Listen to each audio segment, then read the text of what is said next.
नमोताय जाते भई अरहंतादि करि मंगल करि ग्रंथ करने को कान जाते मिले समाज सब पावे निज भवतरुनो मूढ़ई जानो मीठा भाव तेरने करी निर्मूल हरि करिए मोक्ष उपाय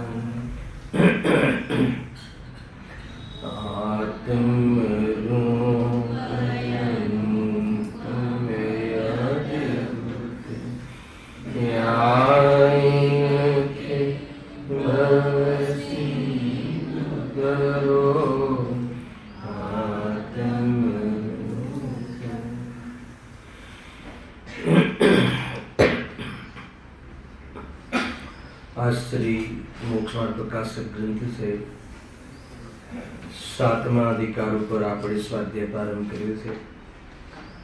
જૈન મત અનુયાયી મિથ્યા દૃષ્ટિનું સ્વરૂપ. આમાં મૂળ વાત ગયા વ્યાખ્યાનમાં એ કરી હતી કે આ જૈન છે તથા જીન આજ્ઞાને માને છે છતાં પણ મિથ્યાત્વ રહી જાય છે. જૈન આજ્ઞા જૈન શાસ્ત્રનો અભ્યાસ કરવા છતાં પણ મિથ્યાત્વ રહી જાય છે. એટલે મિથ્યાત્વ સૂક્ષ્મ પણ થયું. સૂક્ષ્મ મિથ્યાત્વ કહ્યું ને કે જૈન આજ્ઞા માને તો પણ મિથ્યાત્વ રહી જાય એટલે સૂક્ષ્મ મિથ્યાત્વ છે.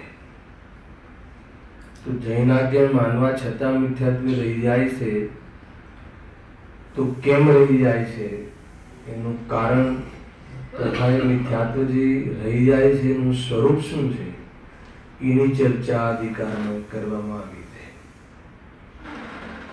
કુલ મળીને જૈન આજ્ઞા માને એટલે કે શાસ્ત્રનો અભ્યાસ છે, પરંતુ એ અભ્યાસ કરવા છતાં કંઈ કમી રહી ગઈ તો કે ભાવ ભાષણની કમી રહી ગઈ. ગઈ વખતે યાદ કરાવ્યું હતું હે. ગુરુદેવશ્રીનો આજનો છેલ્લો પેરેગ્રાફ તો એ જ હતો, મેં સાંભળ્યું. જૈન આજ્ઞા માનવી એટલે શું? આજના વ્યાખ્યાનનો પ્રશ્ન. અને જૈન આજ્ઞા માનવું એટલે શું? કે નિશ્ચયથી થાય, વ્યવહારથી ન થાય એમ માનવું, એનું નામ જૈન આજ્ઞા. ગજબની પરિભાષા છે. બંનેને હોય ખરા, બરાબર છે, પણ બંનેને સમાન નથી. આજે ઉભયાગાસીનું યાદ કર્યું, 7મા અધિકારમાં પણ આધાર આપણે બધી વાત આવી, ઘણી બધી આવી. નિશ્ચય વ્યવહાર કરતા કરતા નિશ્ચય થશે એમ નથી. વ્યવહાર હોય ખરું, જાણે ખરું, શ્રદ્ધે ખરો, કેટલી બધી વાત કરી. હોય ખરો, પાળે ખરો, શ્રદ્ધે ખરો, પરંતુ એનાથી લાભ થાય કે એનાથી મુક્તિમાં સપોર્ટ મળે, મદદ મળે એમ નથી. એ બધી ચર્ચા આજે આવી હતી. એમાં આમાં ખુલીને આવશે. હજુ કુલ મળીને આપણી વાત ઉપર આપણે આવ્યા હતા ગઈ વખતે કે આ મિથ્યાત્વ રહી કેમ જાય છે, હેને?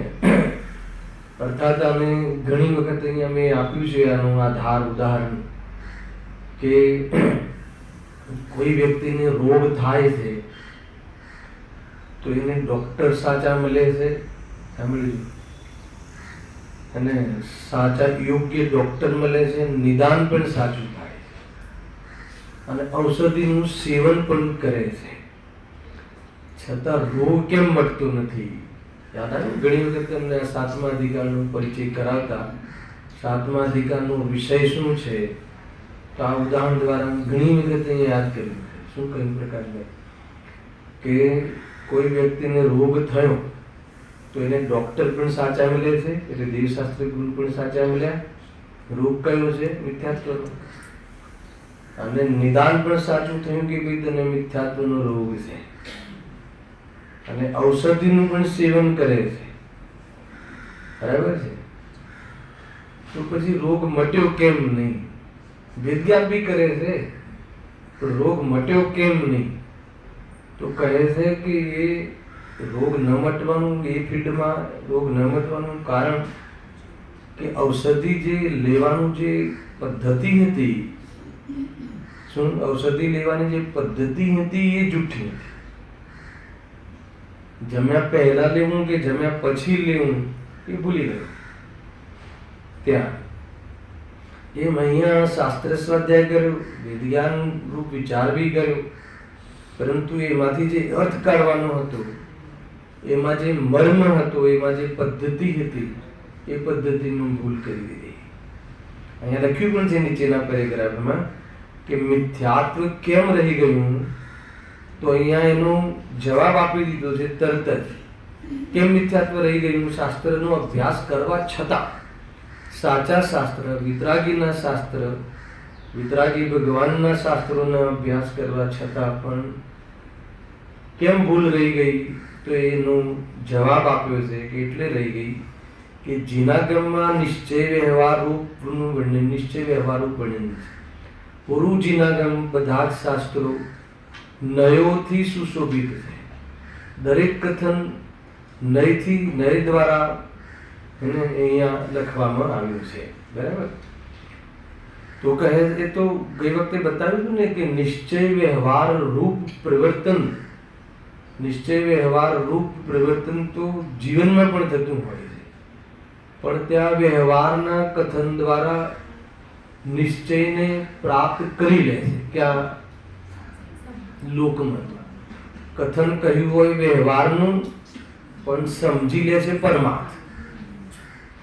શું કહ્યું? બરાબર છે? કહ્યું હોય દૂધ જોવાનું, પણ સમજી જાય છે કે ગેસ બંધ કરવાનું. તેમને કહેવામાં તો આવે છે કંઈ, અને કહેવાની ભાષા કંઈ અને સમજવાની ભાષા કંઈ. લોકવટને છે ને, એક વ્યક્તિ પોતાના દીકરાને કહે કે મમ્મીને બોલા. બરાબર છે? બસ આટલું જ કહેવું. કોની મમ્મીને બોલાવે છે? પપ્પાની મમ્મીને બોલાવે છે કે એની મમ્મીને બોલાવે છે? ખ્યાલ આવે કે નહીં? તો એ સમજી જાય છે. ત્યાં વ્યવહારના કથન કર્યા હોય તો પણ પરમાર્થને દેખે છે. એટલે વ્યવહાર પરમાર્થને બતાવે છે, પમાડતો નથી. બતાડે છે એ બી નિષેધ કરે તો નિશ્ચયભાષી, અને પમાડે છે એમ માને તો વ્યવહારાભાષી. શું કહ્યું? વ્યવહાર નિશ્ચયને બતાડે છે, પણ બતાડે છે એમ બી માનવા તૈયાર નથી, તો શું થઈ ગયું? નિશ્ચયભાષી. અને પમાડે છે એમ માની લે તો વ્યવહારાભાષી. આ થઈ બરાબર સમજ્યું તમે? શું ભૂલ શાસ્ત્ર વાંચવા છતાં આ મિથ્યાત્વ જેટલી મિથ્યાત્વ કાઢવાના અર્થે શાસ્ત્રનો સ્વાધ્યાય કર્યો તો મિથ્યાત્વ રહી ગયું, એ તો પંડિતજી કહે છે. મારે તો એવું કહેવું છે કે રહી જાય છે નહીં, પોષણ કરે છે. ખતરનાક વાત તો એ છે. રહી જાય એ તો અભિપ્રાય મંદ થઈને રહી જાય ત્યાં સુધી તો થોડીક વ્યાજબી વાત છે કે ભલે અભિપ્રાય ન બદલાયો, અભિપ્રાય બદલાવાનું નામ મિથ્યાત્વ. અભિપ્રાય સમ્યક, અભિપ્રાય સમ્યક થવું. અભિપ્રાય સમ્યક ન થયો, બદલાયો નહીં, મંદ પડ્યો એવું તો થઈ શકે છે. કમસે કમ એ સ્ટેજમાં બી તો આવવું જોઈએ ને. અહીંયા તો કહે છે કે તું એ ના કરતા બી આગળ પોષણ કરવા લાગ્યો, તો કે એ બહુ મોટી ભૂલ રહી ગઈ છે. એકાંત કરી લે છે તું, અને વ્યવહાર બતાવે છે પરમાર્થને. બરાબર છે? પણ તું એ પરમાર્થને એ બતાવે છે ન સમજ્યો, અને તું તારું કામ રહી ગયું. એ લખ્યું બી છે. કેમ ભૂલ પડી તો જુઓ. જીનાગમમાં નિશ્ચય વ્યવહારનું વર્ણન છે. કોઈ એમ કહે કેમ નિશ્ચય વ્યવહારનું વર્ણન છે? તો કે નિશ્ચય વ્યવહાર વગર વસ્તુના સ્વરૂપને સમજાવી શકાય નહીં. ચાહે લૌકિક વ્યવહાર હોય, ચાહે લૌકિકમાં કોઈ સમજાવવાનો અવસર હોય કે ચાહે પારલૌકિકમાં કોઈ સમજાવવાનો અવસર હોય, ત્યાં નિશ્ચય વ્યવહાર વગર સમજાવવું સંભવ નથી. કેમ કે બધી વસ્તુઓ એટલી નજદીક હોય છે અને નિમિત્તિક કારણ કાર્ય એટલા થતા હોય છે, તો ત્યાં કારણ નિમિત્તથી થાય છે એવું માની રાખ્યું છે. ત્યાં વ્યવહારથી કહ્યું છે, પરમાર્થથી એનાથી નથી થયું એવું બતાવવા અર્થે નિશ્ચય અને વ્યવહાર બંનેની ત્યાં ઉપયોગિતા પોતપોતાની રીતે છે. અને ગજબ આજનો તો છેલ્લો પેરેગ્રાફ તો અત્યારે કોઈની પાસે પ્રવચન હોય ને તો મોટો વિસ્તારથી થાય. આ શબ્દ સબુક હોય ને રાખજો, આપણે લેશું, આપી રાખો, પાનું કાઢી રાખજો. બહુ ગજબની વસ્તુ હે ને. વ્યવહાર, નિશ્ચય અને વ્યવહાર બંને હોય કરા, કેટલી બધી વાત લખી હતી.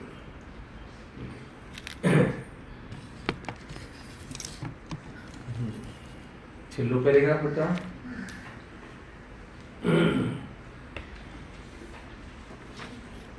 156 નંબરનું વચન આગળ આમ છે.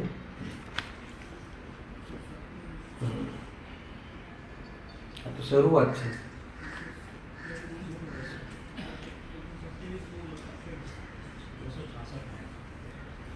Page number 266.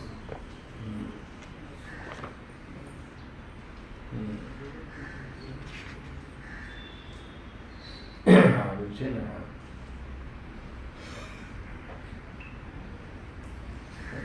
લખ્યું ને જો અનેકાંતનું જ્ઞાન કર, કેટલી બધી વસ્તુ છે, થોડું વાંચી લઈએ એટલે તમને. વર્તમાન અનુકૂળતા સેવીને સ્વચ્છંદે જો કાંઈ પણ ભગવાનની આજ્ઞા બહાર માન્યું, ડૂબી જઈશ. દિવસે કે ડૂબી જઈશ. હજુ આગળ જો 265 પેજ બી કાઢો તમે. ભાઈ, ભગવાન જે જાણ્યું ને જોઈને કહ્યું એનો જે વ્યવહાર ભગવાને કહ્યો, એનું ફળ ભગવાને તો સંસાર કહ્યું. વ્યવહારનું ફળ શું છે? સંસાર. વ્યવહાર હોય કે ના હોય? હોય. વ્યવહાર આચરે કે ના આચરે? આચરે. એનો નિષેધ નથી કર્યો. આમાં તમને એનું ટોન બતાવું. એનું ફળ તું સંસાર માનજે. અને તારે જે સમ્યક દર્શન માનવામાં હોય છે એને પહેલા તું એનો દૃષ્ટિમાં ત્યાગ કરી દે. અને જ્યારે દૃષ્ટિમાં જે વ્યવહાર ધર્મ નથી એમ ત્યાગ કરીશ તો પરમાર્થ પ્રગટ થશે, અથવા પરમાર્થની દૃષ્ટિ કરીશ, પછી પરમાર્થમાં ઉપયોગ રોકાઈ જશે અને પછી વિકલ્પ મટી જશે વ્યવહારનો. વ્યવહાર મટાડવાની આ પદ્ધતિ છે. ઘણા વ્યવહાર આ છે ને, એટલા માટે કહ્યું ને મેં કે ભાઈ વ્યવહાર પરમાત્માને બતાડે છે. સાંભળજો, આ સ્લોગન છે, બધા સિદ્ધાંત સૂત્રો છે કે વ્યવહાર પરમાત્માને બતાડે છે, પમાડતો નથી. વ્યવહારથી પરમાત્મા સમજાય, જણાય, પમાય નહીં. પણ કોઈ કહે કે વ્યવહારથી જે બતાવે છે તો બતાવે છે એ પણ ન માને, હે ને.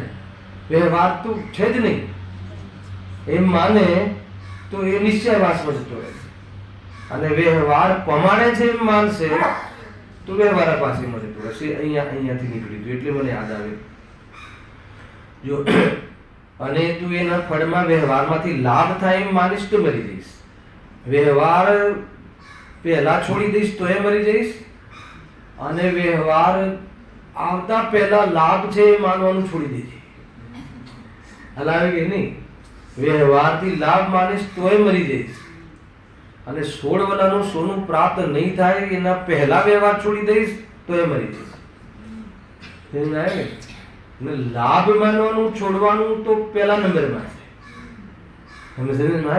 અને વ્યવહાર સંપૂર્ણપણે છોડવાનું અંતમાં છે. અને વ્યવહાર ક્યારે છૂટે? શુદ્ધોપયોગમાં વ્યવહાર. વ્યવહારનો ત્યાગની પદ્ધતિ શુદ્ધોપયોગમાં રહીને ત્યાગની પદ્ધતિ છે. અને પ્રથમ દ્રષ્ટિમાં ત્યાગ કરવાની પ્રથમ પદ્ધતિ છે. હવે આમાં આપણે ક્રમ ભંગ કરીએ છીએ, દ્રષ્ટિમાં તો ત્યાગ છે નહીં, અને તું પરિણામોમાં ત્યાગ કરી દઈશ તો પછી તું પાપમાં જઈશ, સ્વચ્છ થઈ જઈશ. એ બધી સ્ટાઇલ છે આ બધી. જો આ વ્યવહાર કરતા કરતા નિશ્ચિત થશે, શુભમાં તો અમે આવ્યા છીએ ને અશુભથી તો બચીએ છીએ ને, અશુભથી તો બચાય છે ને. જો એના પર વજન આવી ગયું તો સ્વર્ગની રુચિ છે, અને તું ક્રમ સમજે તો બરાબર છે. લખ્યું છે જો શુભમાં તો અમે આવ્યા છીએ ને અશુભથી તો બચીએ છીએ ને, એમ કરતા પછી શુદ્ધ થશે. એનો ક્રમ એમ થશે, ક્રમ તો એમ થશે, પહેલા અશુભ છૂટે પછી શુભ છૂટે, અને દ્રષ્ટિમાં બંને સાથે છૂટે. સૌથી પહેલા દ્રષ્ટિમાં બંને સાથે છૂટે, એટલે બંને સાથે છૂટે એટલે શુદ્ધની દ્રષ્ટિ થઈ, પછી અશુભ છૂટે અને પછી શુભ છૂટે. આ ક્રમ તો આમ જ છે. પણ અશુભથી તો બચાય છે ને, એમ વેટેજ પૂર્વક, એમ ઉપાદેય પૂર્વક તું અગર શુભને ઉપાદેય પૂર્વક તું આચરીશ તો કહે છે કે શુદ્ધના તો તારે ઠેકાણા જ નથી, હે ને. અશુભ ચાહતો નથી એટલે તું શું ચાહે છે? સ્વર્ગ ચાહે છે કે ભવ ચાહે છે? સ્વર્ગ ચાહે છે નોટ કે ભવ ચાહે છે. કોઈ કે સ્વર્ગ ચાહવામાં શું દોષ છે? તો કે ભવ ચાહે છે ને. સ્વર્ગ આ ચાર ગતિમાં સ્વર્ગ આવે છે. દેવ ગતિ છે સ્વર્ગ, અને આત્માને પંચમ ગતિમાં જવું છે, ગતિ રહિત થવું છે. એમ કરતા કરતા પછી શું થશે? એનો ક્રમ એમ થશે, મરી જઈશ, નરકને નિગુદ્ધમાં જઈશ. ગુરુદેવશ્રી કહેજો આ દેહ તો કેટલા કાળ રહેશે, અમુક સ્થિતિ રહેશે, પછી શું થઈ જશે? ફૂ થઈ જશે. ગુરુદેવ કહે રાગ થઈ જશે. ખરેખર આ જીવન રાગ અને રાખ, સમસ્ત જીવનનું સમર્પણ ક્યાં છે? રાગ અને રાખ. રાગ પણ રાખના લક્ષ્ય રાગ, દેહનો રાગ, અને દેહમાં એકત્વ બુદ્ધિપૂર્વક રાખ. બંને ચીજ તારી નથી. બંને ચીજ છે કે નહીં? છે. હોય કે ના હોય? હોય. હોવી જોઈએ કે ના હોવી જોઈએ? અરે હોવી જોઈએ વાળો પ્રશ્ન જ ખોટો છે. એ હોય ત્યાં મારી ડ્યુટી, મારું કર્તવ્ય શું છે? રાગ અને રાખ અને જ્ઞાન ત્રણેય સાથે છે. શું? એક જ પ્રદેશમાં છે. ત્રણે એક જ પ્રદેશમાં છે ને. આત્માના પ્રદેશોમાં ત્રણેય વસ્તુ છે. રાખે છે, રાગે છે અને જ્ઞાને છે. બરાબર છે? હવે એનો તું નિષેધ કરે તો કે પુરુષાર્થ શાના માટે કરીશ? અગર તું વર્તમાન પર્યાયમાં એ બધું છે જ નહીં, હે ને, એ સ્વભાવ નથી, એ મારું નથી, એ લાભદાયી નથી, એ આત્માની ચીજ નથી, એ બીજી વસ્તુ છે, એ મુક્તિનું કારણ નથી, અને એ રીતે મારું નથી, એ રીતે નથી, એમ નથી, પણ એ નથી એમ નહીં. આખું વ્યવહારનું એ નથી એમ નહીં, એ મારું છે એમ નથી, એનાથી લાભ થાય છે એમ નથી, એનાથી ધર્મ થાય છે એમ નથી, એ આત્માની ચીજ છે એમ નથી, પણ એ નથી એમ નહીં. એ તો છે, અને પર્યાયમાં હોય બી ખરું, પરંતુ ત્યાં નિશ્ચયથી થાય છે, પરમાર્થથી થાય છે, પરમાત્મા આશ્રયથી વ્યવહારથી થતું નથી. એવું અનેકાંત છે. જુઓ, નિશ્ચય અને વ્યવહાર બે હોય એ બી અનેકાંત છે, પણ અધ્યાત્મમાં અનેકાંત ગુરુદેવશ્રી જે કાઢ્યું ને એ આમ ડાયરેક્ટ શાસ્ત્રમાં ક્યાંય નથી દેખાતું. ગજબ છે. તો જ્ઞાનીઓની ઉપજ છે, જ્ઞાનીની વાત છે. તમે જોઈ લેજો અનેકાંત કોને કહે છે. આત્માની પર્યાયમાં રાગ બી છે, સાંભળજો, અને સ્વભાવ જ્ઞાન પણ મોજૂદ છે. આ બે ચીજો ત્યાં એક સાથે હોય છે, એનું નામ અનેકાંત છે. અને આત્મા નિત્ય પણ છે, અનિત્ય પણ છે. અનંત ધર્માત્મક વસ્તુ, અનંત ધર્મ, પરંતુ એ એક આધ્યાત્મિક અનેકાંત મહેન્દ્રભાઈ એ કાઢ્યું. એ બંને હોય એમાં પ્રયોજનભૂત અનેકાંત શું છે? જો એક ધર્મને મુખ્ય કરે એ એકાંત, અને બે ધર્મોને બતાવે એ અનેકાંત. તો બે ધર્મ તો એક રાગ બી ધર્મ છે ને જ્ઞાન બી ધર્મ છે. રાગ કયો ધર્મ છે? રાગને બી ધર્મ કયો? ગુરુદેવશ્રી ધારણ, ધારયતિ ધર્મ, ધારણ કરે છે એટલે ધર્મ છે. એ રીતે પરિણમે છે એટલે આત્માનો અશુદ્ધ ધર્મ છે, એના વિભાવરૂપ ધર્મ છે. અને એને જાણવા વાળું જ્ઞાન ત્યાં ત્રણેય કાળે મોજૂદ, એ વાસ્તવમાં ત્રૈકાલિક ધર્મ છે. આ બે ધર્મ ત્યાં હોવા જોઈએ, આવા અનંત ધર્મ છે. એક તો આ કહ્યું, એક પરસ્પર વિરુદ્ધ લાગે પરંતુ વિરોધી નથી એવા ધર્મયુગલ અનંત છે, એ પણ અનંત, એ રીતે અનંત ધર્માત્મક, નિત્ય અનિત્ય એક અનેક, એ રીતે પણ અનેકાનું સ્વરૂપ કહ્યું છે. પરંતુ આ જે અનેકાની પરિભાષા કાઢીને તો સીધું માર્ગમાં ઉભું રહી જવાય એવી પરિભાષા છે. મને બહુ પ્રમોદ આવે. ઉદેશી કહે કે એક જ કથનમાં એક સાથે બે ધર્મનું વર્ણન તને સમ્યક એકાંત તરફ લઈ જાય એવી રીતે હું બતાવું. હલાયો તો શું કહે છે કે પરમાર્થ જે છે નિશ્ચયથી પમાય છે, વ્યવહારથી પમાતું નથી. હે ને? આત્મા જ્ઞાન આદિ આત્માનો ધર્મ છે, રાગ આદિ આત્માનું સ્વરૂપ નથી. ખ્યાલ? નિશ્ચયથી મુક્તિ મળે છે, વ્યવહારથી મળતી નથી. એનું નામ શું? સમ્યક અનેકાંત. અને સમ્યક અનેકાંત થયું ત્યાં ક્યારે કહેવાય? બહુ સરસ. જ્યારે એ ધર્મ પરમાર્થને દેખે, પરમાર્થનો અનુભવ કરે, એની દ્રષ્ટિ કરે તો સમ્યક એકાંત. હેલો? અને માની લો કે હવે મિથ્યાત્વ ક્યાં ઘૂસી જાય? તો અમિથ્યાત્વ ક્યાં ઘૂસી જાય? આ અનેકાંતમાં મિથ્યા અનેકાંત ક્યારે થઈ જાય? નિશ્ચયાભાસ ક્યારે થઈ જાય? થઈ જાય ને કે ભાઈ જ્ઞાન છે પણ રાગ વર્તમાન પર્યાયમાં પણ નથી, મારું નથી, નથી એમ નહીં. તું કોઈ ચીજ તને આધાર તને રાઈટ નથી કે આ સર્વ તત્વ નથી એમ કહેવાનું, બીજાનું તત્વ છે એ તું નથી એમ કેમ કહી શકે? મારું નથી એમ તું કહી શકે? હાલાયો કે નહીં? સમજમાં આવે ને? માનો કે કોઈ બસમાં કોઈ પેકેટ મૂક્યું કોઈ ડ્રગ્સનું તમારી સીટમાં ઉપર, તો તમારી સીટમાં ઉપર ડ્રગ્સનું પેકેટ છે કે નહીં? નથી એમ કેવી રીતે કહેવાય? દેખાય ને છે, પણ સાહેબ મારું નથી. મારું નથી એમાં નિર્દોષતા છે. હલાયો કે નહીં? અને ત્યાં ઉપર નથી એમ કહો તો કે વસ્તુ વ્યવસ્થાની વિરુદ્ધમાં ચિંતન છે ને, પણ મારું નથી. સમજમાં આવે? એટલે આપણે આપણું જ્ઞાનનું જે પુરુષાર્થ ક્યાં છે? રાગ હોય, જ્ઞાન હોય, દેહ હોય, બધું હોય, બધું હોય, બધું જણાય. સાંભળજો, રાગમાં પ્રવર્તન બી કરે, દેહનું લક્ષ્ય બી કરે, કોણ? જ્ઞાની બી કરે. પરંતુ એ જ્ઞાની કેમ છે? જ્ઞાની એ એટલા માટે છે કે આ રાગ છે એ કરવા લાયક નથી. કરવા લાયક નથી એટલે શું? એનાથી મારા કારની સિદ્ધિ થતી નથી એવી દ્રષ્ટિ રાગની હોવાથી, રાગની બી એવી દ્રષ્ટિ હોવાથી, એટલે રાગની પરાઈ દ્રષ્ટિ હોવાથી અને સ્વભાવની પોતાની સ્વાભાવિક દ્રષ્ટિ હોવાથી એટલા માટે સમ્યક દ્રષ્ટિ છે. આખી વાત આ રીતે છે. બંને નહીં હોય એને એવી અનેકાંત છે, પરંતુ બંને નહીંથી પમાય એ મિથ્યાત્વ છે. હેલો, અભ્યાભાસી યાદ કર્યા હતા આજે? અભ્યાભાસી કોને કહેવાય? બંને નહીંને એક સમાન માને, બંને નહીંને આદરણીય માને. આદરણીય શબ્દ લખ્યો છે, આમાં લખ્યું છે. બરાબર? હું તમને આ સાર કહી દઉં. ઘણું બધું છે ભાઈ આમાં. તો આદરણીય માને તો શું થઈ ગયું? એમ એક લોજિક છે અભ્યાભાસી વાળા માટે કે જ્યારે બંને નહીંથી થાય એમ તું માને છે તો પછી બે નહીં લખે શું કરવા? પછી તો એક જ રાખવો તો ને નહીં. બે નામ અલગ આપે એનો અર્થ જ એ છે કે બે માં કઈક અંતર છે, ને તો બે કહેવાની જરૂર જ નથી. એટલા માટે કહે કે બે નયના વિષયો હોય છે, તને ભ્રમ ના થઈ જાય કે બંનેથી થાય, એટલા માટે બે નયના વિષય બધા બતાવીએ છીએ. તને દ્રવ્યશાસ્ત્ર ગુરુની શ્રદ્ધાનો વિકલ્પ બી હશે, કશાયની મનતા પણ હશે, અને તું એનાથી વિરુદ્ધ શુદ્ધ ભાવ, શુદ્ધ પરિણતિ વાળો બી હોઈશ.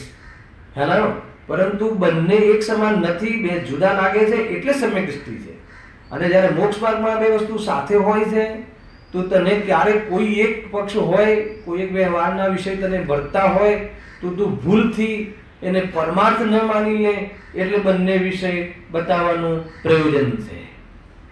હાલ આવે કે નહીં? હવે સમ્યક દ્રષ્ટિ દુકાન જતો બી દેખાશે, સમ્યક દ્રષ્ટિ મંદિરમાં બી દેખાશે. અને એને આપણે સમ્યક દ્રષ્ટિ ઘોષિત કરી દઈએ શાસ્ત્રમાં માધ્યમથી, માન લો કે કોઈ અવધિજ્ઞાની રાજ કહે કે આ વ્યક્તિ સમ્યક દ્રષ્ટિ છે, તો એ જે બી કંઈ કરે એ સમ્યક દર્શન નથી. એ દુકાન જાય છે એ કોઈ સમ્યક દર્શનનો પોષણનો વિષય નથી. એટલે આપણે બી બહારનો રોલ એને અદા કરી દઈએ કે એ જાય છે એટલે આપણે જઈએ, હે ને. અને મંદિર આવે એટલે મંદિર જઈએ તો આપણે બી સમ્યક દ્રષ્ટિ થઈ ગયા કે નહીં? તો કે નહીં. કહે છે કે એ તો વ્યવહારનો વિષય હતો અને એમાં એકત્વ બુદ્ધિ નથી ને, એ નિશ્ચયનો વિષય છે. તો નિશ્ચય પ્રગટ છે એટલે અશુભને તો વ્યવહાર બી નથી કહેવાતું, પણ શુભને વ્યવહાર કહેવાય છે. એટલે એ રીતે આખી લેન્થ છે આ બધી. નયોનું ભાઈ રમત સમજવા જેવી છે. બહુ શાંતિથી આ વિષય આપણે સમજીશું. જો બહુ બધું લખી બુદ્ધિશ્રી હતું.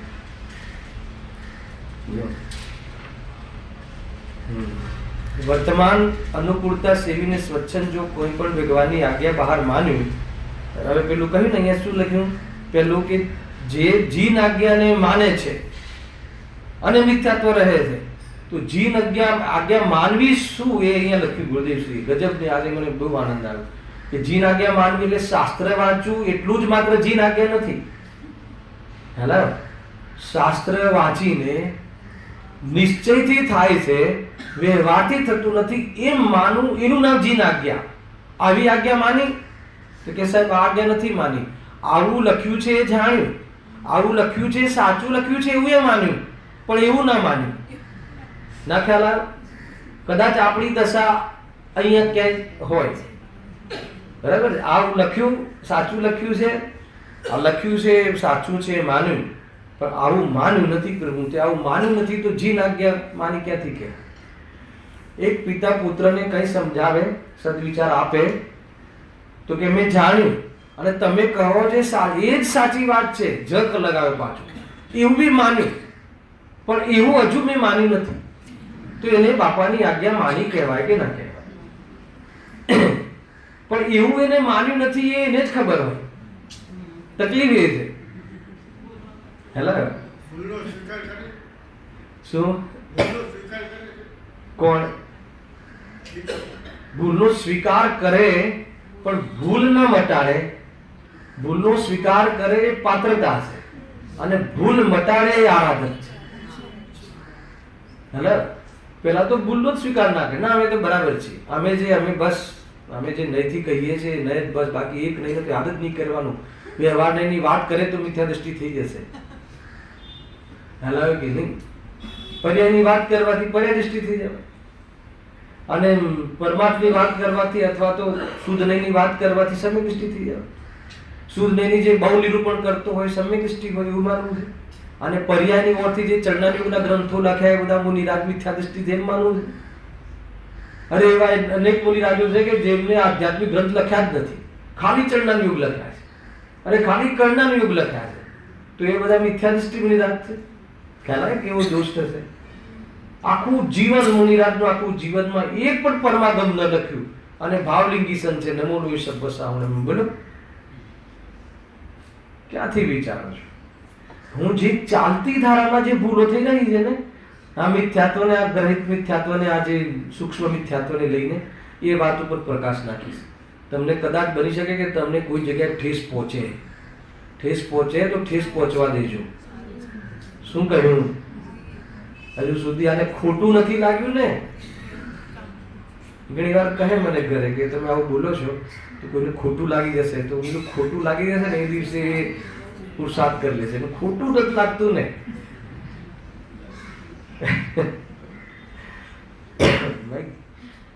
આ કોઈ પંપાડવાની વાત નથી, બહુ બધો કચરો નીકળી જશે. જો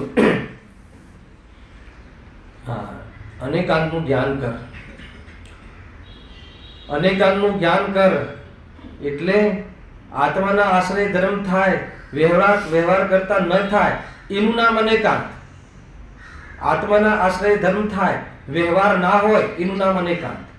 એવું લખ્યું છે. ચોપડી તો અમારી પાસે નથી. હવે વક્તા આમ બોલી દે, નામ ગુરુદેવનું. શું કહે કે આત્માના આશ્રય ધર્મ થાય, હે ને, વ્યવહાર ના હોય, એનું નામ અનેકાંત. એમ લખ્યું.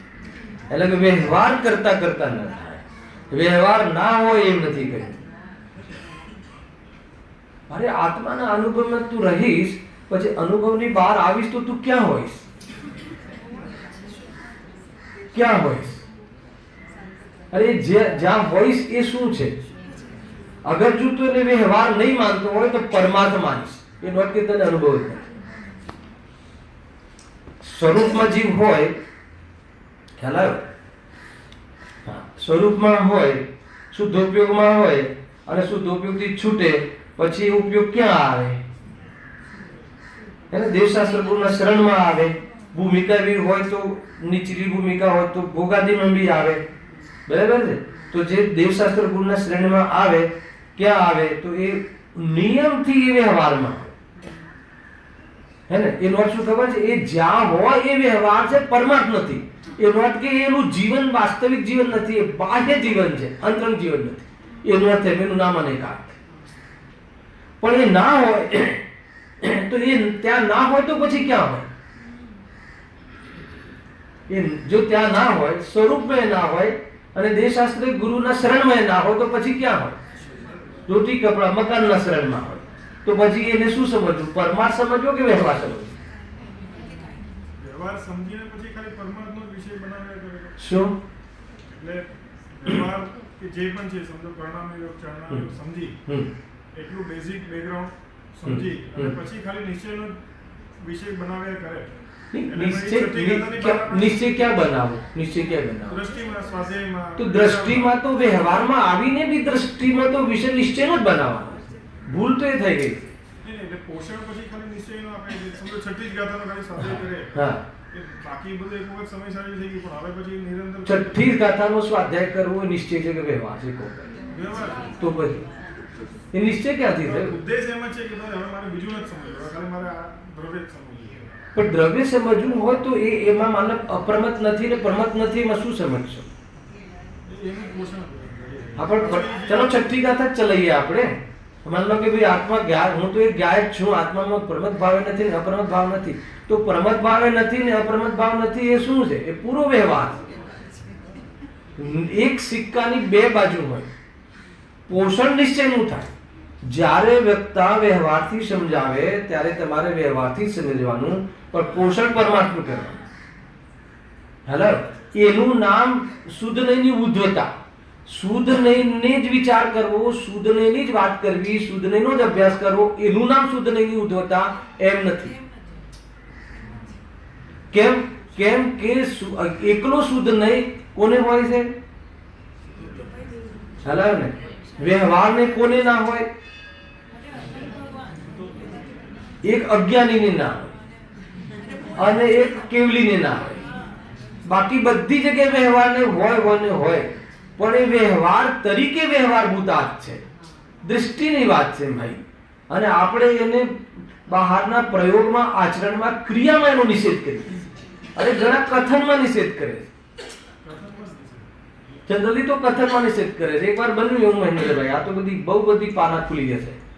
એક વિદ્વાનને ત્યાં એમને બહુ જબરજસ્ત વાત કરી કે ભગવાન આત્મા ચિન્હ માત્ર જ્યોતિ જ્ઞાન માત્ર છે, એમાં શરીરનો ભાવ છે, એમાં રાગાદીનો ભાવ છે, જ્ઞાન જ્ઞાન જ્ઞાન માત્ર છે, એમાં પર્યાયનો તો ત્રણેય કાળે ભાવ છે. હે ને? સાંભળજો, શુદ્ધની વાત છે, આમાં જરાય ખોટું નથી. પણ એની જે શોધ છે મારે બતાવી છે. પછી એમ કે પર્યાય તો જાણે છે જ નહીં, પર્યાય તો આલોક આકાશની, આલોક આકાશમાં જ છે, એ રીતે છે. બધી વાત બરાબર છે. પછી મેં જસ્ટ પૂછ્યું કે તમે આજે કહો છો એ શુદ્ધ નહીંના જોરમાં જ કહો છો કે આમ જ છે? શું મહેન્દ્રભાઈ, સમજાઈ ગયું? મેં કહ્યું કે તમે શુદ્ધ નહીંના જોરમાં કહો છો કે આમ જ છે વસ્તુ, કે વસ્તુ આમ જ છે? ગુરુદેવજી કહે છે મરી જઈશ. દ્રવ્યનું, ગુણ ને પર્યાયનું જો જ્ઞાન અથાત ના હોય, જો જ્ઞાન પ્રમાણ ના હોય તો દૃષ્ટિ યથાર્થ ત્રણ કાળમાં ના થાય. હે ને? એટલે તો આ ભાષો ઉત્પન્ન થાય છે. આ ભાષો કેમ આવ્યા? એકાંત કરી લીધું. હે ને? જો આજે તમે જે પ્રશ્ન કર્યો ને કે ભાઈ ખાલી આપણે પછી જ્યારે આત્મા જ પામવું છે તો ખાલી છઠ્ઠી ગાથા ને એવી આત્માની જ વાતો સાંભળે એ જ કરીએ તો એમાં ભૂલ શું છે? કે કોઈ ભૂલ નથી. એમ જ કરવું જોઈએ. તો એમ જ કરવું જોઈએ. તો એ કાયનો વિષય છે. શુદ્ધ નહીંનો વિષય, બરાબર છે. છઠ્ઠી ગાથામાં શુદ્ધ નહીંનો વિષય કહ્યું. તો શુદ્ધ નહીંનો વિષય કહ્યું તો અશુદ્ધ નહીંનો વિષયનું જ્ઞાન તો કરવું પડશે ને. પછી જ્ઞાનના નામે એકત્વ કરી નાખી તો તારી ભૂલ છે. પણ એ ગુરુદેવશ્રી આ રીતે કહેવી જ્યારે ગાથા ચાલતી હોય તો પર્યાયનું જ્ઞાન તો કરવું જોઈએ ને. તો કે તું જ્યાંથી કહે છે ને કરવું જોઈએ ને એ ઉપાદે થઈને કહે છે એટલે અમારે બોલવું પડે છે. બાકી તું ના કરે તોય જ્ઞાનમાં આવી જાય કે આટલો રાગ બાકી છે, આટલો રાગ બાકી છે એ વ્યવહાર નહીં, હલાવે કે નહીં. અને રાગ મારો છે જ નહીં એ નિશ્ચય નહીં. તો કથનોમાં નય નથી હોતા. કથનમાં તો નયથી સમજાવવામાં આવે છે. કથનમાં નય હોય છે પણ અનુભવ નયમાં નથી હોતો. શું કહ્યું? માની લો કે આટલું વ્યવહાર નય કોને કહે છે ખબર છે? વ્યવહાર નય એ રાગથી બચાવે છે અને નિશ્ચય નય સ્વભાવને બતાવે છે. તો વ્યવહારથી બચાવે છે એ વ્યવહારને એટલા માટે સમ્યક નહીં. મોક્ષ માર્ગ પ્રકાશક એન્ટીબાયોટિક છે. શું કહે? હેલો, રોગ ના ઘૂસી જાય, કોઈ બેક્ટેરિયા જેવા ના ઘૂસી જાય એટલા માટે ઉભ્યાવાસ આદિનું વર્ણન કરે છે. તો એના માટે એન્ટીબાયોટિક દવા કેટલી લેવી પડે? એન્ટીબાયોટિક. પછી વિટામિન. એન્ટીબાયોટિક લે ને વિટામિન ના લે તો સમયસર વિટામિન છે. તો ત્રણ ચીજો હોય છે રોગ બાટવામાં. એક તો વિટામિન આપે છે ડોક્ટર, અને એક એન્ટીબાયોટિક આપે છે, અને એક ચરી પાડવાનું કહે છે. આ ત્રણ ચીજોથી વ્યક્તિ સ્વસ્થ બને છે. શું કહ્યું? ના ખ્યાલ આવ્યો? હવે ત્રણમાંથી શું કરું? ખાલી એન્ટીબાયોટિક ખાવી તો એકાંત, ખાલી વિટામિન ખા કરવું તો એકાંત, હે ને? વિટામિન લેવું આવી કરવું પણ ચરી ના પાડવી તો એકાંત. ના ખ્યાલ આવ્યો? આ તો સમજાય વસ્તુ છે. એટલે મોક્ષમાર્ગ પ્રકાશક જે વ્યવહાર જે છે વ્યવહાર તમને બહારના વાતાવરણથી દૂર રાખે છે અને પોતાના વાતાવરણ તરફ બતાડે છે અને પરમાર્થ પોતાને બતાવે છે. ખ્યાલ આવ્યો કે નહીં? અને આ બધી પ્રક્રિયામાં પસાર થતા આચરણ ક્રિયાઓ જરૂર હોવી જોઈએ. ચરી પાડવાની વાત છે, સદાચાર. આ ત્રણેય વસ્તુ એક સાથે ચાલે છે અને પરમાર્થ પૂર્ણ પ્રગટ થઈ જાય છે ત્યારે આ આચરણનો વિકલ્પ નથી હોતો. ખ્યાલ કે નહીં? અને એન્ટીબાયોટિક લેવાની જરૂર નથી હોતી. તો આનો ક્રમ અગર જો ભંગ કરી દેશો તો આપણે એમ સમજીએ છીએ કે શુદ્ધ નયની સંબંધી જ્ઞાન કરવું એનું નામ નિશ્ચય નહીં. એમ નથી, એમ નથી. એ નિશ્ચયનો વિષય છે અને એ વિષય પર દ્રષ્ટિ કરવાની છે. ભૂલ તો એ રહી જાય છે, બહુ ખુલાસાથી નીકળશે. શનિ રવિ સાથે છે ને આજને કાલે આ બેમાં ઘણી બધી ચર્ચા થઈ જશે. આજે તો સ્થાપના કરીને આપણને કુદરતે આપણે યોગા પ્રવચન આવી ગયું બધું સેમ સપોર્ટ મળી જાય ને ભાઈ. જો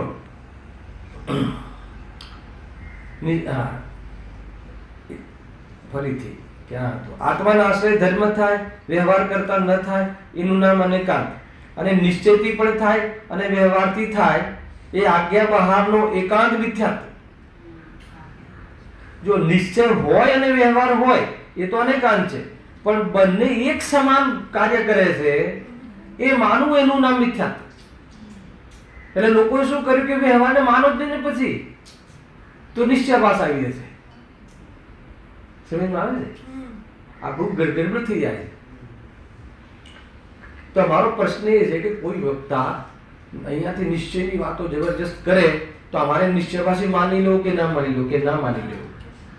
કેમ કે નિરૂપણનું નામ નિશ્ચયવાસ નથી. એ શું માને છે એ તો એ જાણે, પરંતુ એ એના માટે એ શું માને છે એ ખબર છે કે મને આભાસ ચાલી રહ્યો છે કે હું નિશ્ચય નહીંનું નિરૂપણ કરી રહ્યો છું.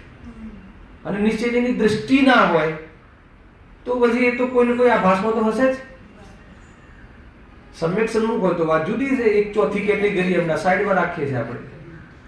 આજે તો હું વિષયનું નિરૂપણ કરી દઈશ આગળ શું ચાલવાનું છે કાલે. બહુ જબરજસ્ત વસ્તુ છે.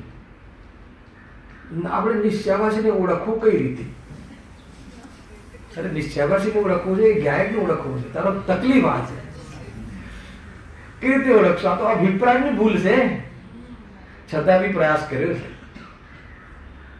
પોતાના માટે તો આ જરૂરી છે કે મને આ ભાસ ચાલી રહ્યું છે કે શું? આવાનો આખો વિષય જ નિશ્ચયાભાસનો ચાલુ થવાનો છે. નિશ્ચય જે પરમાર્થથી હું ચૈતન્ય સ્વરૂપ છું, એ જ મારું સ્વરૂપ છે. જે નિશ્ચયનો વિષયભૂત ભગવાન આત્મા એ છે, અને એને વર્તમાન પર્યાયમાં એ ભગવાન માની લે, એ આગળ આવવાનું છે. પણ કેવી રીતે માનવું? તો એનું શું એટીટ્યુડ હોય, એની સોચનું શું એટીટ્યુડ હોય, એ અભિપ્રાયનું પોષણ કરતી સોચનું શું એટીટ્યુડ હોય, ત્યાંથી ખેંચો એને. ખ્યાલ આવ્યો કે નહીં? તો એ જે વર્તમાન પર્યાયમાં ભગવાન માની લે છે, વર્તમાન પર્યાયમાં સિદ્ધ માની લે છે, વર્તમાન પર્યાયમાં શુદ્ધ માની લે છે, એ બતાવવાનું છે. કે કેવી રીતે એની સોચમાં એ સમજવું. તો જ્યારે જ્યારે વ્યવહારની વાત આવે તો વ્યવહારને પહેલા તો ઉડાડે. આ એના ભૂલ થાય. બીજું એ શું થાય છે કે એ બહારમાં જે વ્યવહારનો વિષય છે એના પર દ્વેષ કરે. હા, આ તો પર્યાયની વાત કરે છે, હા, આ તો પર્યાયની વાત કરે છે. પ્રોબ્લેમ શું છે? પર્યાયની વાત તો જ્ઞાનીઓ કરે છે. સાંભળને શાંતિથી પર્યાયની શું વાત કરે છે. આશ્રય લેવાનું કહે છે કે દૃષ્ટિમાંથી બહાર કાઢવાનું કહે છે? દૃષ્ટિમાંથી બહાર કાઢવાનું કહે છે તો નાસ્તિથી કીધું તો પ્રોબ્લેમ શું છે? તું અંદરમાં અસ્થિતિ પોષણ કર.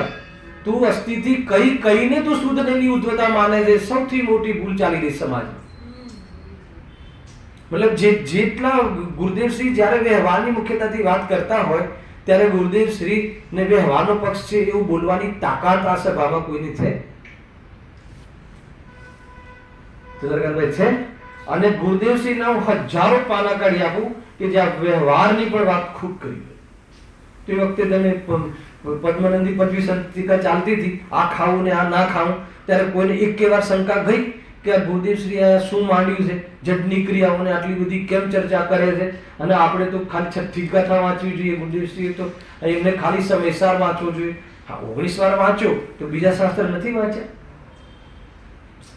નથી પ્રવચન જાહેરમાં કરે? અરે જીવન નથી એમનું એવું. તો જો મિથ્યા દૃષ્ટિ જે વ્યવહાર નિશ્ચયાભાસી મિથ્યા દૃષ્ટિ, એક તો જ્યારે જ્યારે પર્યાયની વાત આવે ત્યારે શું કરે? દ્વેષ કરે. શું કરવાનું હતું? જાણવાનું હતું. શું જાણવાનું હતું? કે આ છે અને મારા કામનું નથી. આટલું જાણવાનું. 100% વાત છે. બહુ જબરદસ્ત વાત આવવાનું છે એમાં. બીજું શું કે જડની ક્રિયા કહે, આજે ભોજનની ક્રિયા જડની ક્રિયા કહે, શુદ્ધ ભોજનની ક્રિયા જડની કહે અને અશુદ્ધ ભોજનની ક્રિયા કરે, એનું નામ નિશ્ચયાભાસ. શુદ્ધ ભોજનમાં ઝંઝટ લાગે હે ને, અને અશુદ્ધ ભોજનમાં સરળતા લાગે અથવા અનુકૂળતા લાગે, અને એ તો બે જડની ક્રિયા છે. આપણે તો આત્માની તો ક્રિયા જ નથી, તો એમ કહીને પોષણ એ કરે. આ તો બહુ સામાન્ય વાત કહી છે. કાલે આપણે એમ બની શકે કે આપણે અહીંયા ક્યાં ખબર જ નથી પડતી જીવને. કોઈને નિશ્ચયાભાસ થઈ જશે તો કોઈ એવો જવાબ આપે કે નિશ્ચયાભાસ કરી લેજે, પણ વ્યવહારમાં ના છે. તું શું બોલે છે? તું શું બોલે છે?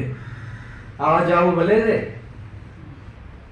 કોઈ પ્રશ્ન પૂછે કે ભાઈ આવું તમે નિશ્ચયાભાસ, તો એને સમજાવો કે નિશ્ચયાભાસ કેમ ના થાય, અને નિશ્ચયાભાસ થતો હોય તો ભૂલ શું થાય છે. આ નિરૂપણ છે, કઈ અર્થથી છે, કઈ અપેક્ષાથી છે, એ સમજાવો. એ પ્રવચનમાં જ સમજાવો કે આ અપેક્ષાથી છે. ખ્યાલ કે નહીં તો નિશ્ચયાભાસ એ તો થશે. પણ ઉપરથી તમે નિશ્ચયાભાસ થાય તો નિશ્ચયાભાસ કરી લેજે, પણ વ્યવહાર તો તદ્દન ખોટો. તો કે તને તો ખ્યાલ જ નથી તું શું કહે છે. એવી બધી વાત છે ને ભાઈ. અને મને બતાવો કે ગજબની વાત છે. હું તમને ખુલ્લી જ છે બધી વાતો, તો થોડી ખુલીને વાત કરું કે એને ખ્યાલ નથી. એ વ્યવહાર નિશ્ચયાભાસી બનવા માટે બહુ મોટી છાતી જોઈએ. હું તો કહું, કાલે બી ગયા શનિ રવિ કીધું હતું મહેન્દ્રભાઈ, એક નિશ્ચયાભાસી મને અહીંયા લાવી આપજો. મોટી છાતી જોઈએ એટલે એ બહુ ખતરનાક જીવ હોય નિશ્ચયાભાસી. ભલે તમે નિશ્ચયના કથન કરો છો કે આત્મા તો મરતો જ નથી, આત્મા અજર અમર છે, બરાબર છે. હવે મને બતાવો કે એ વ્યક્તિ આ ગાદી પરથી ઊભો થાય ત્યારે દેખીને ચાલશે કે દેખ્યા વગર ચાલશે? તો દેખીને શું કામ ચાલો છો? જ્યારે આત્મા મરતો જ નથી તો દેખીને શું કામ ચાલો છો? તો કે તને નિશ્ચયનો આભાસ નથી, તને વ્યવહારનો આભાસ. કે નિશ્ચય તો તને છે નહીં, એટલે વળી તને કયો આભાસ હશે? વ્યવહારનો. ખાલી બોલવાથી કોઈ નિશ્ચય નથી થતો ભાઈ. હાલ શું કેવું છે? માનો કે અત્યારે હું કહું આત્મા તો મરતો જ નથી, આત્માને જન્મ મરણ છે જ નહીં, નિશ્ચય એનું કથન છે, પરમાત્માનું કથન છે, બરાબર છે કે નહીં? અને પછી એ વ્યક્તિ આ જોઈને ચાલે તો જોઈને શું કામ ચાલે છે? પછી અગર જો એને એકાંતથી કહે તો જોઈને ચાલે છે એમાં વ્યવહારાભાસ છે, અને એને વાસ્તવમાં અપેક્ષાથી કહે તો જોઈને ચાલે છે એનો વ્યવહાર છે, એને ધર્મ હશે. હાલ કે નહીં? અચ્છા, હવે માની લો કે છતાં કોઈ નિશ્ચયવાસી કેવો હોય એ બતાવી દઉં, બરાબર છે? જોઈને ના ચાલે. હવે એવો બી તો લેવો ને એક જીવ કે જોઈને ના ચાલે, અને કોઈને કહે કે ભાઈ નીચે બહુ જીવ છે, તો પછી એ શું કહે કે જીવ ક્યાં મરે છે? અને મરે છે એ દ્રષ્ટિમાં બી એ તો એના આયુના આધારે મરે છે એમ કહી અને તું જોયા વગર ચાલવાની તારી પ્રમાદની ક્રિયાને પોષે છે તો કે તને નિશ્ચયવાસ છે. શું કહ્યું? જોયા વગર ચાલવું એ પ્રમાદ છે, હે ને? એ મોટો દોષ નથી, એ તો સમ્યક દૃષ્ટિ જીવોને અસંયમ જીવનમાં પણ હોય છે. જોયા વગર ભૂમિને શોધ્યા વગર ચાલવાના દોષ તો સમ્યક દર્શન પછી બી લાગ્યા રાખે છે, પરંતુ જોયા વગર ચાલે અને કોઈ એને કહે અથવા કોઈ એ માને કે એ તો એ જીવ તો એના કર્મના એને આયુના પ્રમાણમાં જીવે મરે છે, એ આપણાથી એ તો એ રીતે બી ક્યાં એ મરે છે બી મારાથી ક્યાં મરે છે? એ તો આયુ પ્રમાણે મરે છે ને. વાત સાચી કે નહીં પ્રકાશભાઈ? એ જીવ જે મરે છે એના આયુ પ્રમાણમાં મરે છે કે તમારા પગ દેવાથી મરે છે? વાત બરાબર છે? અને એક તો એવું છે ને કે મરે જ છે ક્યાં? હવે આ બે વાતો પરમાત્માની છે કે નથી? તો એ પરમાત્માથી એને શું કરવાનું હતું? દૃષ્ટિ સભા પર લઈ જવાની હતી. અરે આ જે કર્મના ઉદયથી જીવ મરે છે, જીવે છે, એ જીવનો સ્વભાવ નથી, જીવ તો અજન્મા છે, તો અજન્મા પર લઈ જવાનો હતો. અને આ તો વાસ્તવમાં દેહ ભિન્ન થાય છે, સ્વભાવ આત્મા તો મરતો જ નથી, તો એ રીતે દ્રષ્ટિ કરવાની હતી. પણ એ દ્રષ્ટિ એ બાજુ ન કરતા એમાં હું જે આ જોયા વગર ચાલ્યો એમાં શું પ્રોબ્લેમ છે તમને? હાલાયો કે નહીં? એ જો એમ કહે કે જોયા વગર ચાલવામાં કોઈ દોષ નથી, કેમ કે એ તો જીવ તો મરતો જ નથી, જેમ જેમ તમે તો ચાલો, તમે તો આત્મા હું ગાયબ છું એમ કરતા રહો, તો કહે કે એમ કઈ નહીં થાય, કે તું તને પ્રમાદનો દોષ નથી, તને નિશ્ચયાભાસનો દોષ છે. એકલા પ્રમાદનો દોષ નથી, પ્રમાદ તો છે જ, પરંતુ સાથે નિશ્ચયાભાસ એટલે મિથ્યા દ્રષ્ટિ, મિથ્યાત્વનો દોષ. સમજ આવે છે કે નહીં? હવે આ બધી ચીજો તમે જોઈ લેજો, ઘણી બધી બાબતો છે ભાઈ. હજી મેં પ્રકરણ ચાલુ નથી કર્યું નિશ્ચયાભાસનું, હવે તમને આગળ પાછળની વાતો કરું છું, બહુ બધી ચર્ચાઓ છે. હા, શું કહે છે બુદ્ધિ? અને નિશ્ચયથી પણ થાય ને વ્યવહારથી થાય, એ આજ્ઞા બહારનો એકાંત મિથ્યાત્વ છે. ભગવાનની આજ્ઞા માની નહીં, હે ને? નિશ્ચયથી થાય અને વ્યવહારથી ન થાય એમ માન્યું, એમ અનુભવ્યું. અચ્છા, એમ અનુભવ્યું ક્યારે કહેવાય? વ્યવહાર ના હોય ત્યારે અનુભવ કહેવાય, અને વ્યવહાર હોય પરંતુ એનાથી ઉપેક્ષા રહે, એનું નામ વાસ્તવમાં વ્યવહારથી ના થાય એમ માન્યું કહેવાય. વ્યવહાર ના હોય એનું નામ વ્યવહારથી ના થાય માન્યું નહીં. વ્યવહાર તો હોય, વ્યવહાર તો એટલો ઉજળો હોય કે લોકો પ્રશંસા કરે. શું કહ્યું? વ્યવહાર તો એટલો ચોખ્ખો હોય કે દુનિયા જોતી રહી જાય. વ્યવહાર તો એટલો ઉજળો હોય કે ચરણાનું યોગમાં ઉદાહરણ લેવાય ગુરુદેવશ્રીના. હલાયો કે નહીં? લેવાય છે કે નહીં? કેવી રીતે ચાલે, કેવી રીતે ઉભા રહે, કેવી રીતે બેસે. ખ્યાલ? તમે પૂછો, ચાલતા ચાલતા પ્રશ્ન પૂછો તો ઉભા રહી જશે. હલાયો કે નહીં? તો ગુરુદેવશ્રી આપણે ચાલતા ચાલતા કરી લઈએ ને પહોંચી બી જવાય ને મને જવાબ બી મળી જાય કે તને ખબર નથી, તું પાત્ર નથી જવાબ નહીં મેળવવા.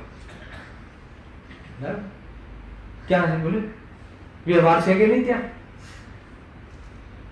અને એ વ્યવહારની પ્રશંસા આપણે કરીએ, એમને વ્યવહારની પ્રશંસા છે કે નહીં જઈને પૂછજો ઉપર જઈને. એનું નામ વ્યવહારથી ના થાય. વહેલાવે કીધી આપણે શું કરી નાખ્યું? વ્યવહાર જ ઉડાવી દીધો. જ્યારે વ્યવહાર આગળ સિદ્ધ અવસ્થામાં હોતો જ નથી, અર્યંત અવસ્થામાં, તો આપણે અત્યારથી જ કાઢી નાખીએ તો કે ભાઈ એમ નથી હોતું, એમ નથી હોતું.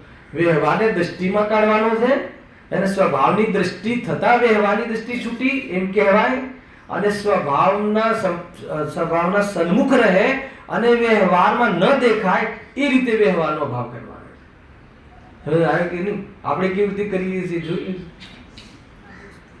ભાઈ બધી બહુ બાબતો છે આ. જો હું વાંચી લઉં થોડું.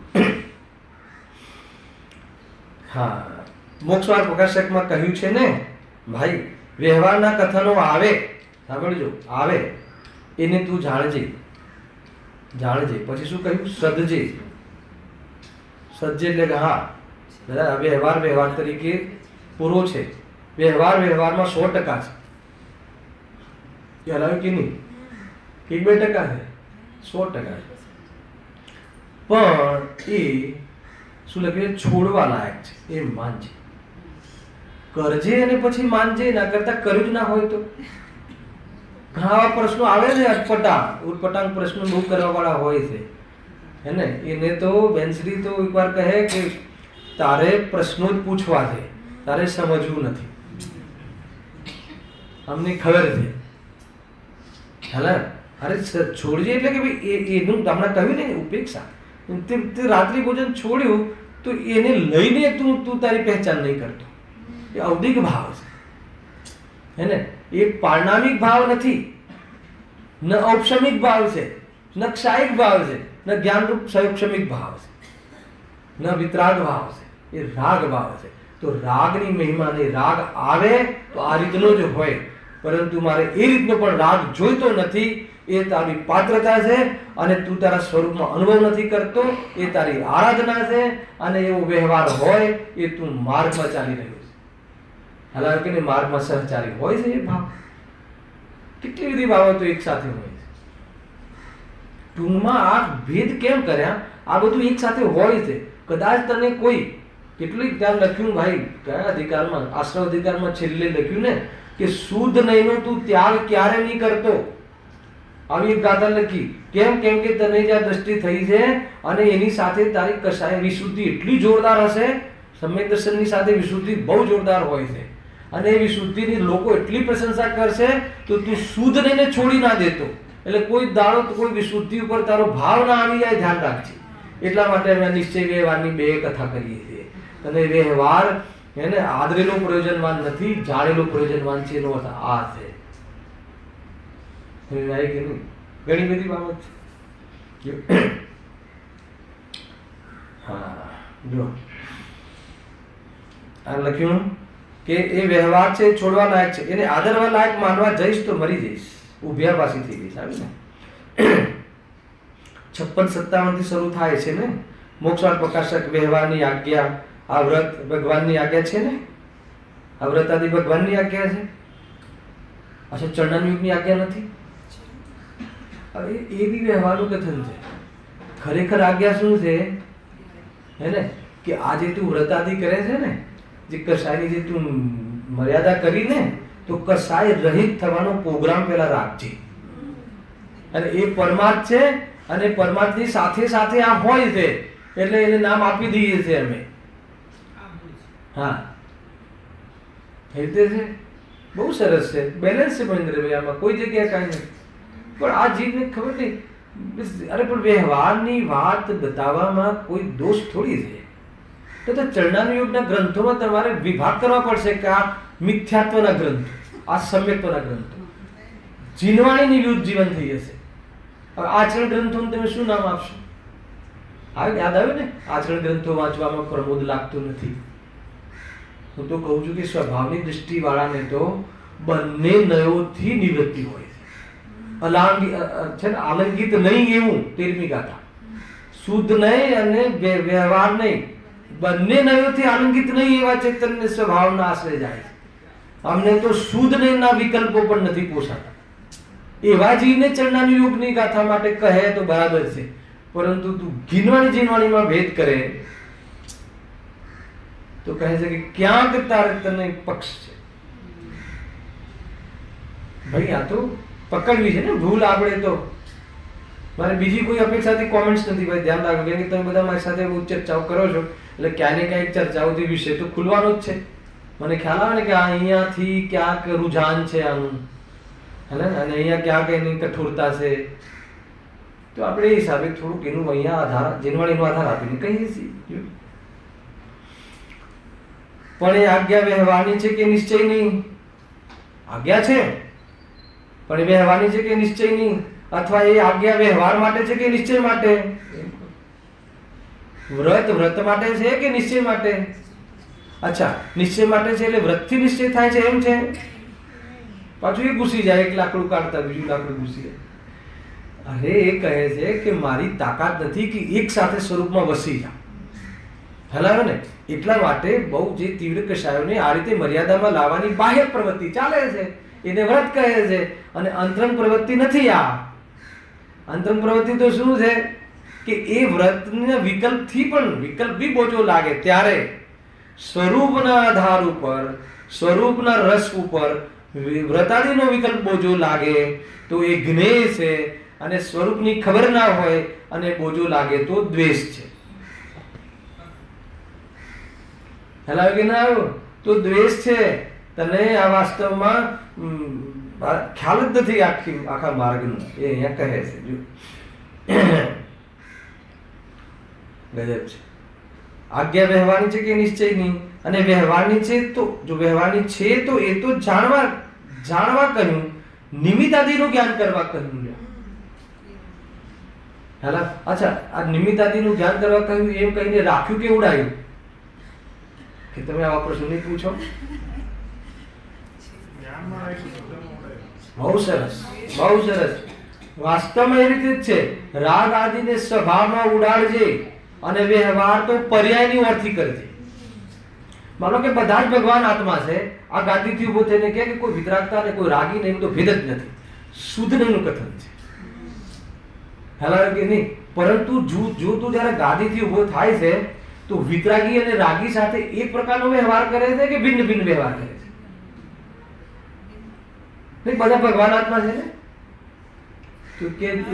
તો પછી વ્યવહાર આવ્યો ને. વ્યવહાર એ વ્યક્તિ વિતરાગી ભગવાન અને રાગી સાથે એક સરખો વ્યવહાર કરશે તો અંતર પાડ્યું ને. તો કે અંતર પાડ્યું એનું નામ વ્યવહાર.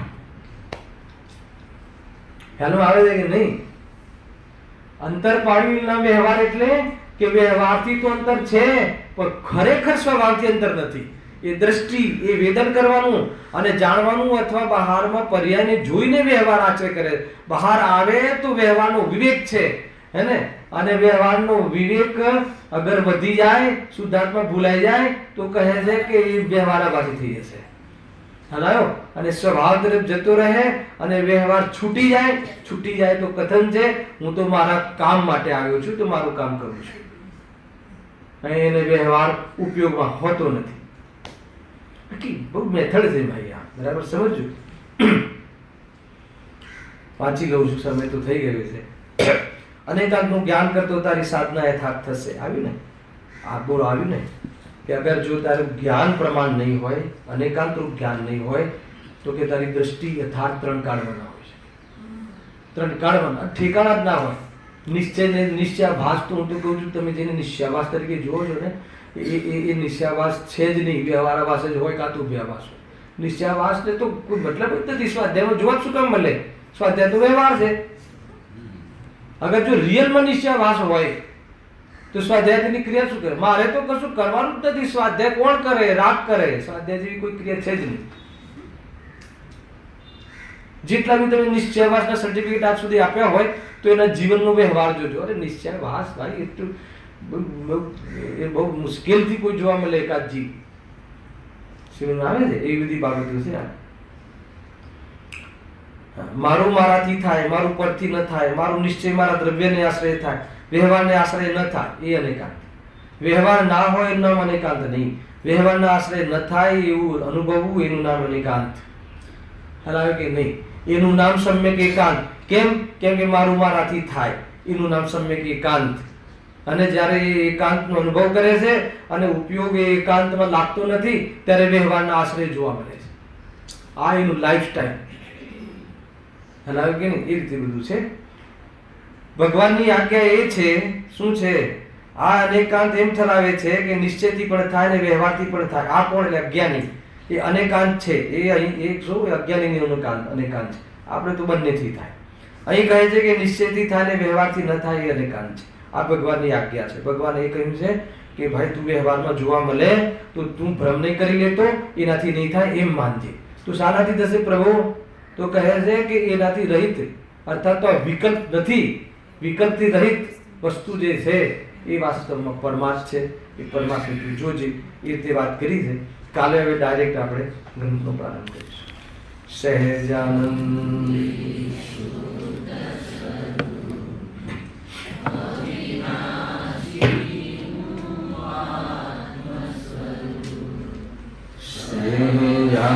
સહેજાનંદી શુદ્ધ